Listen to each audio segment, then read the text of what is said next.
Assalamualaikum warahmatullahi wabarakatuh.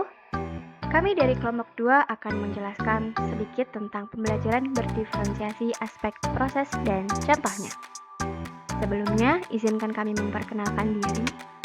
Kelompok 2 terdiri dari 7 anggota, yakni Anissa Solihati, Mafiroh Iza Maulani, Muhammad Alvin Nur Mustafa, Nurrida Agustami, Rizky Nurdianti, Cinta Sulistyawati, dan Tri Ardilia Mayasari.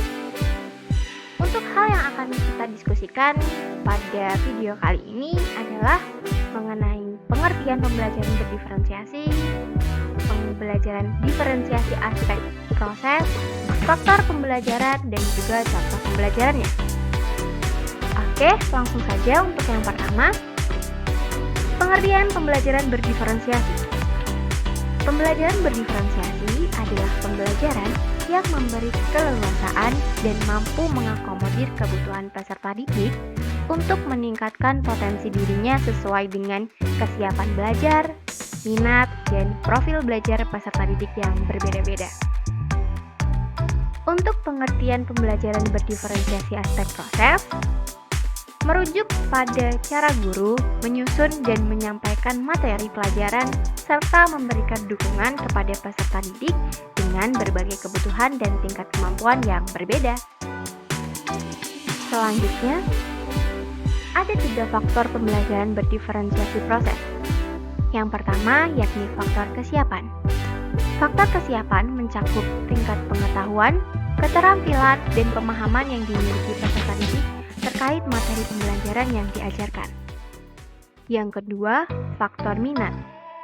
Faktor minat mengacu pada ketertarikan peserta didik terhadap materi pelajaran atau topik tertentu.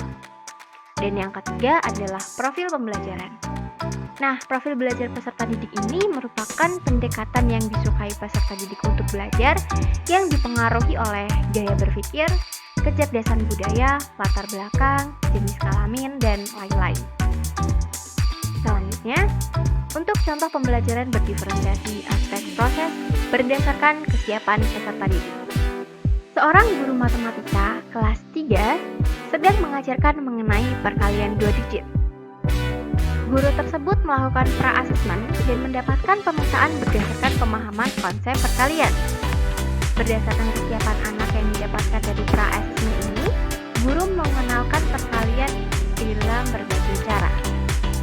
Untuk yang pertama, kelompok peserta didik yang masih membutuhkan media untuk penjumlahan diberikan melalui penjumlahan berulang menggunakan tabel angka. Yang kedua, untuk kelompok peserta didik yang mulai lancar penjumlahan berulang tanpa media menggunakan pola dari hitung lompat. Dan yang ketiga, untuk kelompok peserta didik yang sudah lancar menyelesaikan perkalian menggunakan beberapa strategi mental math untuk mulai lancar. Contoh yang kedua adalah contoh pembelajaran berdiferensiasi proses berdasarkan minat. Di kegiatan matematika kelas 2 mengenai satuan ukur, peserta didik dapat mencoba menggunakan mistar untuk mengukur panjang objek sesuai dengan minatnya. Untuk kelompok yang pertama, kelompok penyuka alam. Mereka mengukur lingkar pohon dan juga tinggi tanaman. Untuk kelompok yang kedua, kelompok penyuka seni. Mereka mengukur dekorasi atau hiasan yang ada di dalam kelas, sekolah, atau rumah. Yang ketiga, untuk kelompok penyuka kegiatan fisik dapat mengukur jauh dan tinggi lompatan yang dapat dilakukannya. Dan yang terakhir adalah contoh pembelajaran berdiferensiasi proses berdasarkan gaya belajar peserta didik. Di kegiatan siswa kelas 3 mengenai sistem pencernaan, peserta didik dapat menggali informasi mengenai sistem pencernaan dari beberapa media berdasarkan gaya belajarnya. Ada 3 kelompok. Kelompok audio visual menggali informasi melalui video pembelajaran. Untuk kelompok kinestetik menggali lingkungan sekitar. Dan untuk kelompok yang visual menggali informasi melalui buku dan infografis. Sekian presentasi dari kami. Kami haturkan terima kasih dan mohon maaf atas segala kekurangan.